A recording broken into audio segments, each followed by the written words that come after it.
보잘것없는 이방의 한 여인이 새로운 만남을 갖게 되면서 아름다운 예술 작품처럼 변해가는 이야기입니다. 바로 룻이 보아스를 만나는 가슴 두근두근거리는 첫 장면의 이야기입니다. 오늘은 두 사람이 만나는 그 현장 속에 우리가 함께 들어가서 그 만남을 통해서 우리에게 말씀하시는 우리 하나님의 음성을 듣는 시간이 될 수 있기를 간절히 바랍니다. 베들레헴에 도착한 나오미와 룻은 생존을 위한 처절한 여정을 시작하게 됩니다. 그 첫 번째는요, 먹고 살기 위해서, 당장 오늘 내일 먹고 살기 위해서 남의 밭에 나가서 이삭을 줍는 일이었습니다. 이것은 쉽게 말하면 구걸하는 거였죠.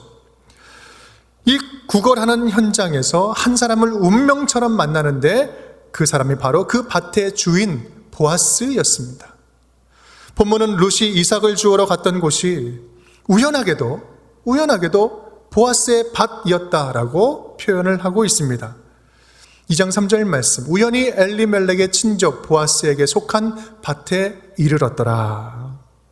그리고 곧바로 연결해서 그때 마침 보아스가 그 밭에 왔다라고 이야기를 하고 있습니다. 마침 보아스가 베들레헴에서부터 와서 베는 자들에게 이르되, 오늘 본문의 3절 4절에서 말하는 이 우연히 그리고 마침, 이것이 진짜 우리가 생각하는 우연으로 일어난 일일까요?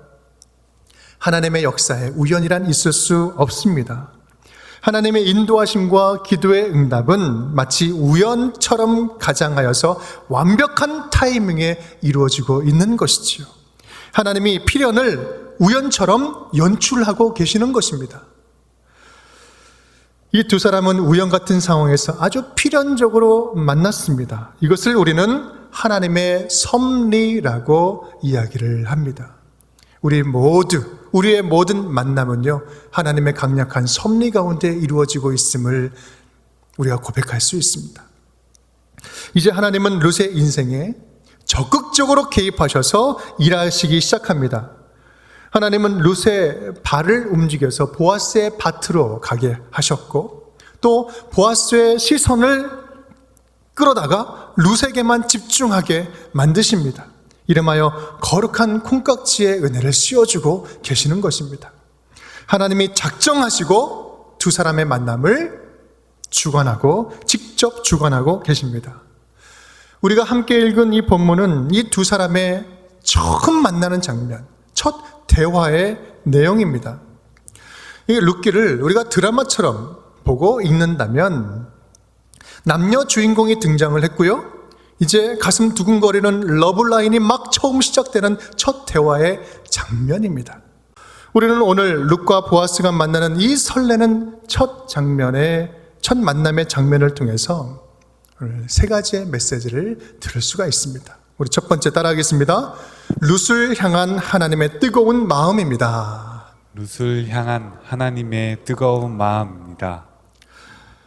룻은요, 지난 시간에 1장 14절에서 자신의 인생을 걸고 하나님만 선택하겠다라고 고백을 했습니다. 이제는 하나님께서 그 룻의 고백에 대한 반응을 하실 때가 되었습니다. 우리 8절 말씀 우리 함께 읽겠습니다. 보아스가 룻에게 이르되 내 딸아 들으라. 이삭을 주우러 다른 밭으로 가지 말며 여기서 떠나지 말고 나의 소녀들과 함께 있으라. 아멘. 여기서 주목할 단어가 있습니다. 나의 소녀들과 함께 있으라. 함께 있으라는 말은요, 룻의 생존을 보장해주는 아주 은혜로운 말입니다. 아무것도 없는 그 이방 여인에게는 베풀어주는 헤세드 사랑인 것입니다. 그런데 지금 이 함께 있으라는 이 히브리어 단어가 뭔지 아십니까? 다바크예요. 여러분 기억나십니까? 다바크? 지난주 1장 14절에서 룻이 외쳤던 내가 떠나지 않겠습니다, 붙쫓았더라 라고 표현하는 그 표현이 다바크였어요.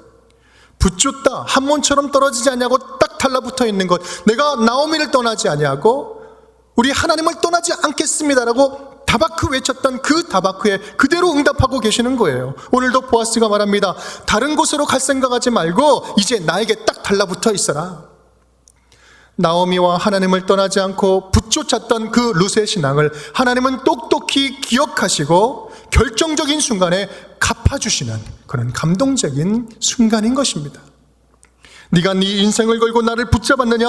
이제는 내가 나의 모든 것을 걸고 너를 붙잡아 주겠다. 네가 타박했느냐? 이제부터는 내가 너를 타박해 주겠다. 여러분, 보이는 것을 믿는 것은 쉽습니다. 가능성이 조금이라도 있으면 뭔가를 해볼만 합니다. 하지만 지금처럼 이 코로나로 인해서 전혀 기대할 수 없는 상황들이 찾아오고 자꾸 계속해서 찾아오는 두려움, 절망들이 내 앞에 펼쳐질 때 이 주님만을 믿으라고 하는 것은요, 참 쉽게 와닿지가 않을 수 있어요. 실제로 통장의 잔고가 바닥이 나고 빚이 눈덩이처럼 막 불어나고 또 몸과 마음에 둘 곳이 없어서 괴로운 이때 하나님만 의지한다는 것은 정말 쉽지 않습니다. 너무 무력해 보이고 너무나 힘겨운 여정입니다. 그럼에도 불구하고 여러분, 주님만 붙잡는 심정으로 지금 버티고 있습니까? 견디고 있습니까? 믿음으로 살아보고 신앙 안에서 해결해 보려고 몸부림치면서 여러분 노력하고 있습니까? 그렇다면 오늘 주시는 주님의 음성으로 위로받으시기를 간절히 바랍니다. 주님께서는 똑똑히 기억하셔서 더 세게, 더 강력하게, 더 큰 은혜로 붙잡아 주실 줄을 믿습니다.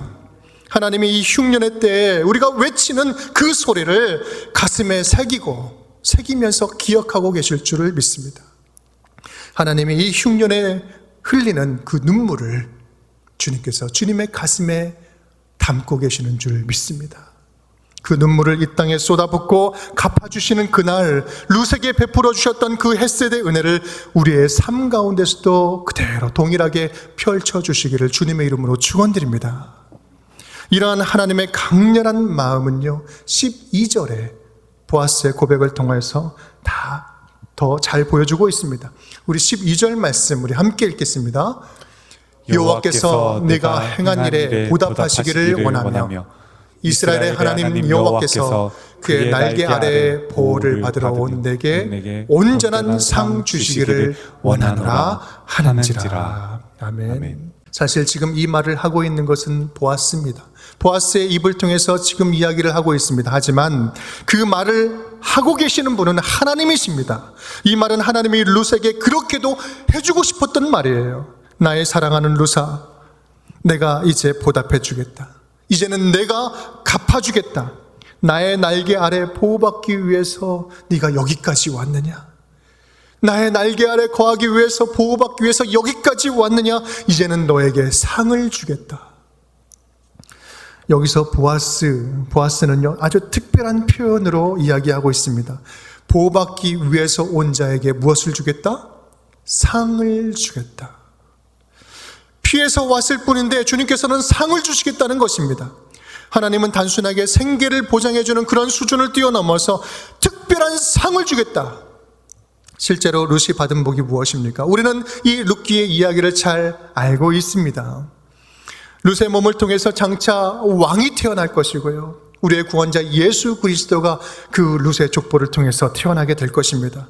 예수님께서 재림하셔서 다시 오시는 그날까지 성경을 믿는 모든 자에게 이 룻의 이름이 영원히 기억되는 놀라운 상급을 받지 않았습니까?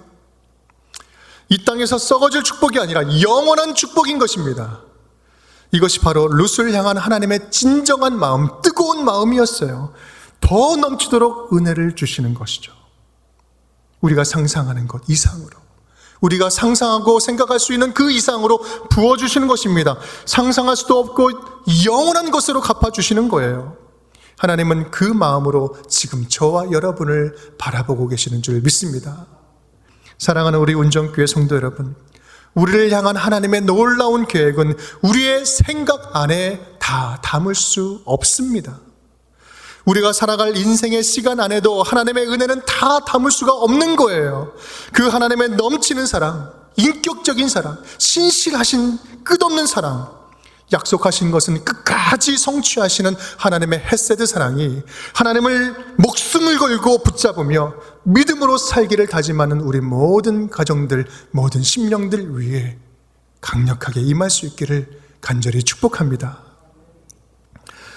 룻은 보아스의 이러한 호의와 배려에 감사하면서도 동시에 왜 이런 은혜를 베푸는지 궁금했습니다. 그래서 물어봅니다. 10절 말씀. 나는 이방 여인이거늘 당신이 어찌하여 내게 은혜를 베푸시며 나를 돌보시나이까. 여기에 보아스가 대답을 하죠. 우리는 이 보아스의 대답을 눈여겨봐야 합니다. 11절 말씀 다 함께 읽겠습니다. 보아스가 그에게 대답하여 이르되 내 남편이 죽은 후로 내가 시어머니에게 행한 모든 것과 내 부모와 고국을 떠나 전에 알지 못하던 백성에게로 온 일이 내게 분명히 알려졌느니라. 아멘. 그렇게 살아온 너의 인생이 분명히 내게 알려졌느니라. 보아스는요, 룻에 대해서 이미 알고 있었습니다. 무엇을 알고 있었어요? 룻이 걸어온 인생, 행적, 모든 것을 다 알고 있었습니다. 나옴에게 행한 효도도 알고 있었고, 하나님을 믿는 믿음으로 자기 고국 그 우상의 땅으로 가지 않고 하나님을 선택해서 왔던 이 위대한 믿음의 선택들을 그는 다 알고 있었던 것입니다. 우리는 주목해야 합니다. 룻이 매사에 하나님 앞에서 선택했던 위대한 선택들은 결코 잊혀지지 않았다는 사실입니다. 룻의 믿음을 누군가는 똑똑히 보고 있었고 룻의 선택을 누군가는 분명히 기억하고 있었던 거예요. 룻의 이야기는 사람들이 만나는 현장마다 조용히 전해졌고 또 도전이 되는 삶이었습니다. 보아스가 이렇게 축복할 수 있었던 것은 룻은 하나님이 복을 내릴 수밖에 없는, 하나님이 복을 줄 수밖에 없는 인생이구나 라는 사실을 깨달았기 때문입니다. 내가 하나님이라도 복을 내려주고 싶은데 하나님의 마음은 어땠을까? 룻의 믿음은 결국 새로운 삶을 열어주는 복된 만남으로 이어집니다. 그렇습니다. 우리는 보아스의 답변을 통해서 두 번째 우리에게 주시는 메시지를 들을 수 있습니다. 따라하겠습니다. 믿음의 선택은 복된 만남을 창조합니다. 믿음의 선택은 복된 만남을 창조합니다. 하나님은요, 하나님의 뜻대로 살고자 몸부림치는 자에게 새롭고 복된 만남을 창조해 주십니다. 이 세상을 살면서 하늘에 속한 자를 붙여주시는 거예요. 서로를 영적으로 살려주고 도와주고 힘있게 세워주고 새로운 믿음의 공동체를 주님께서 허락해 주십니다. 이 세상에서 외롭지 않도록 신실한 하나님의 사람을 보내주셔서 만나게 해주신다는 사실입니다. 이 사실은요, 제 삶에 있어서도 큰 간증입니다. 제 나이 30살 때 그림 그리는 그 작가에서 신학생으로 전환될 때의 일입니다. 당시 하나님께서 저를 계속해서 콜링하는 것을 느꼈는데 저는 두려웠어요. 그리고 가장 두려웠던 것 가운데 하나는 사람을 잃어버리는 것에 대한 두려움이 가장 컸습니다. 그때 당시 제가 아는 사람들 99%가 다 그림 그리는 사람들, 미술하는 사람이었습니다. 1%는 가족들. 대부분이 다 그림 그리는 사람들이었어요. 저는 그때 하나님의 부르심 앞에서 더 이상 물러설 수 없어서 큰 용기를 내었습니다. 당시 그 무렵에 제가 개인전을 하게 되었는데 그 개인전을 하면 그 책을 만들잖아요. 그 도록의 서문을 제가 직접 썼습니다. 대개는 평론가에게 부탁을 해서 잘 써달라고 부탁을 하는데 저는 서문에다가 제가 쓰면서 신앙 고백을 썼어요. 그 서문에다가 아주 믿음의 커밍아웃을 한 것입니다. 누구를 위해서요? 저를 위해서. 그리고 아는 모든 지인들, 선후배들, 교수님들, 그리고 모든 갤러리에 다 보냈어요. 그 후에 어떤 일이 일어났을까? 아니나 다를까 예상했던 일들이 벌어집니다. 눈에 보이지 않는 편견과 고립이 시작되었습니다. 똑같은 그림을 그려도 종교색이라는 그 색안경으로 나를 보는 듯 했습니다. 선후배들을 만나는데 어색한 동거를 하는 것처럼 불편했어요. 그런 가운데 그런 시간이 지속되는데 놀라운 일들이 생겨나는 거예요. 이름만 들어도 알만한 아주 선배님들이 전화를 주시는 거예요. 후배님, 나도 크리스찬인데 내가 평생을 그림을 그리면서 당신처럼 용기 있게 나를 드러내지 못했어요. 정말 존경스럽습니다. 내가 응원합니다. 화이팅! 이런 전화를 주시는 거예요. 깜짝 놀랐어요. 전혀 기대하지 않았거든요. 그런데 한두 명이 아닌 거예요. 사람을 잃어버리는 두려움에 가득했던 저에게 하나님께서는요, 복된 만남, 복된 사람 계속해서 붙여주시는데요, 새로운 믿음의 공동체가 생기고 내가 감당할 수 없을 만큼 정말 많은 관계들, 사람들을 계속해서 보내주시는 거예요. 이 놀라운 일들은 개인전을 하고 나서 불과 1년이 채 되지 않고 일어난 일들이었습니다. 저는 하나님의 일을 시작하면서 비밀과 같은 사실을 깨달았습니다. 요한복음 8장 29절 말씀, 우리 함께 읽어보겠습니다. 나를 보내신 이가 나와 함께 하시도다. 나는 항상 그가 기뻐하시는 일을 행함으로 나를 혼자 어떻게 한다고요? 혼자 두지 아니하셨느니라. 내가 하나님의 뜻 가운데 거할 때, 하나님의 기뻐하신 것들을 선택하며 살아갈 때 하나님은 결코 나를 홀로 두지 아니하신다는 사실입니다. 사랑하는 여러분, 경쟁적이고 삭막한 세상 한복판에서 크리스찬으로 살아가는 것 힘드시죠? 나의 믿음이 사람을 잃어버리게 하지는 않을까? 나의 신앙이 너무나 돌출되는 행동처럼 보이지는 않을까? 내가 괜히 크리스찬임을 드러냈다가 손해보지는 않을까? 하나님의 자녀로 산다는 것이 불편한 나의 굴레가 되는 것은 아닐까? 믿음을 드러내는 것을 주저하고 신앙의 길을 포기하고 싶어하는 그 마음 때문에 여러분 괴로워하십니까? 여러분 흔들리지 마십시오. 걱정하지 마십시오. 주님께서 기뻐하시는 일들을 선택하며 살아간다면 하나님께서 여러분을 홀로 두지 아니하실 것입니다. 여러분들이 믿음으로 결단하고 주님이 기뻐하시는 일들을 선택하며 살아간다면 오히려 하나님께서 여러분들의 여러 만남들을 깨끗하게 정화시켜 주실 것입니다.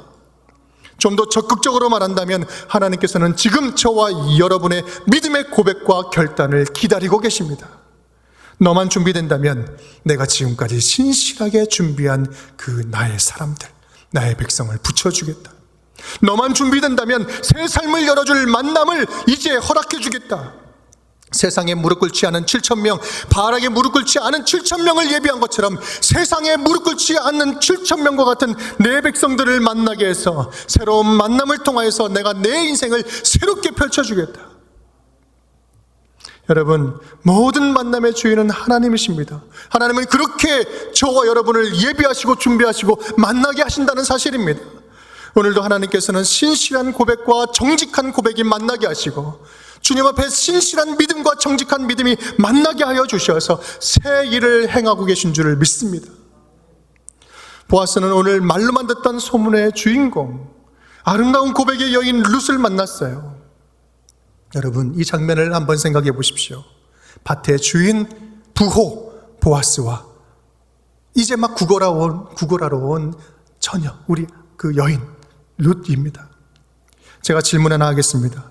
지금 이 룻과 보아스 중에서 누가 더 마음이 콩당콩당 두근두근 거리고 있을까요? 남자의 직감일까요? 네, 모름지기. 지금 이 순간 가장 설레고 있는 사람은 보아스였을 것입니다. 왜냐하면 보아스는 룻 안에 있는 하나님의 축복과 하나님의 기대하심을 볼 수 있었기 때문입니다. 하나님이 복을 내려주실 수밖에 없는 인생과 내가 함께 한다면 그것처럼 행복한 동행이 어디 있을까? 오늘 두 사람의 첫 만남은 그렇게 하나님 안에 있는 설렘으로 시작을 하고 있습니다. 사랑하는 성도 여러분, 하나님이 주관하시는 새로운 만남의 축복이 우리 운정의 모든 가족들, 식구들 가운데 차고 넘칠 수 있기를 주님의 이름으로 축원드립니다. 룻은 마지막으로 보아스에게 고백을 합니다. 우리 13절 말씀 우리 함께 읽겠습니다. 룻이 이르되 내 주여 내가 당신께 은혜 입기를 원하나이다. 나는 당신의 하녀 중에 하나와도 같지 못하오나 당신이 이 하녀를 위로하시고 마음을 기쁘게 하는 말씀을 하셨나이다 하니라. 아멘. 룻은 이제 과감하고 적극적으로 은혜를 구합니다. 내 주여, 내가 은혜 입기를 원합니다. 우리는 여기에서 룻의 개인적인 욕심이나 이기적인 욕망을 전혀 찾아볼 수 없습니다. 룻이 이렇게 구할 수 있었던 이유는 무엇일까요? 룻은 이 보아스의 답변을 들으면서 이 은혜는, 나에게 주시는 이 은혜는 하나님께로부터 주어지고 있다는 확신을 가졌기 때문입니다. 아, 하나님께서 이 사람을 통해서 나에게 갚아주시는구나. 나의 하나님, 주님께서 나에게 은혜를 주시렵니까? 그렇다면 주여 부어주시옵소서. 마음껏 부어주시옵소서. 넘치도록 부어주시옵소서. 왜냐하면 나는 주님의 은혜 없이는 살 수 없는 하나님의 자녀요, 이 은혜는 나만을 위한 은혜가 아닌 줄 믿기 때문입니다. 주님께서 부어주시는 이 은혜는 나를 통하여서 흘러갈 것입니다. 이 은혜가 나를 통해 흘러가게 하여 주시옵소서. 그렇습니다. 이 만남에 담긴 세 번째 의미는요, 따라하겠습니다. 만남은 은혜가 흘러가는 통로가 됩니다. 만남은 은혜가 흘러가는 통로가 됩니다. 하나님이 주관하시는 이 복된 만남은 은혜가 흘러가는 통로가 된다는 사실입니다. 은혜 없이는 살 수 없는 존재들이에요. 은혜를 받아야만 살아가는 존재들입니다. 또한 동시에 우리는 은혜를 나누며 살아가는 존재들입니다. 우리는 그렇게 은혜를 주고받는, 사랑을 주고받는 존재로 지음받았어요. 그렇게 디자인되었습니다. 성경은 말합니다. 로마서 13장 8절 말씀 함께 읽겠습니다. 피차 사랑의 빛 외에는 아무에게든지 아무 빛도 지지 말라. 남을 사랑하는 자는 율법을 다 이루었느니라. 여러분, 이 말은요, 빚지지 말면서 살라 이런 말이 아니에요. 사랑의 빛은 받기도 하고 주기도 하면서 사랑을 주고 받으면서 살라는 말입니다.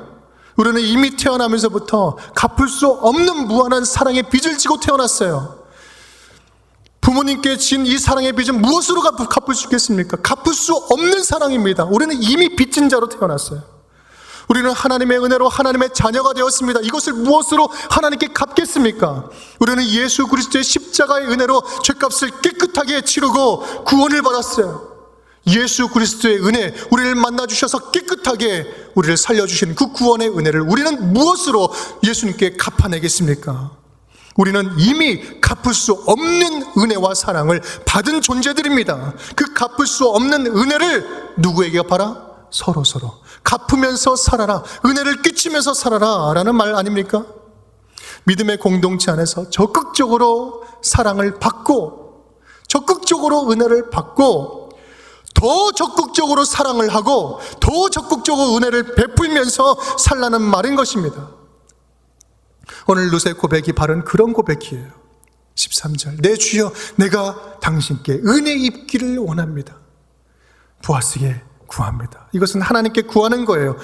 이것이 주님께로부터 오는 은혜라면 이 은혜는 멈추지 않고 나를 통해 흘러갈 것입니다. 그리고 흘러가기를 원합니다. 나만을 위한 은혜가 아니라, 나에게만 머무는 은혜가 아니라 이 받은 은혜는 그대로 흘러갈 것입니다. 사랑하는 성도 여러분, 지금 여러분께서는 여러 만남들 속에서 어떤 은혜를 주고받고 있습니까? 어떤 은혜를 흘려보내고 있습니까? 우리에게 주신 물질의 은혜, 건강의 은혜, 풍성함의 은혜를 지금 어디로 흘려보내고 있습니까? 오늘 영적으로 암울했던 흉년과 같은 이 사사기 때에 룻과 보아스의 두 사람의 만남은 멈춰버렸던 하나님 나라의 시계가, 하나님 나라의 시간을 다시 흐르게 만들고 있습니다. 이번 한 주를 살아가는 동안에 저와 여러분, 우리의 모든 만남들 속에 이 은혜가, 하나님의 은혜가, 우리의 사랑이 흘러갈 수 있기를 주님의 이름으로 축원드립니다.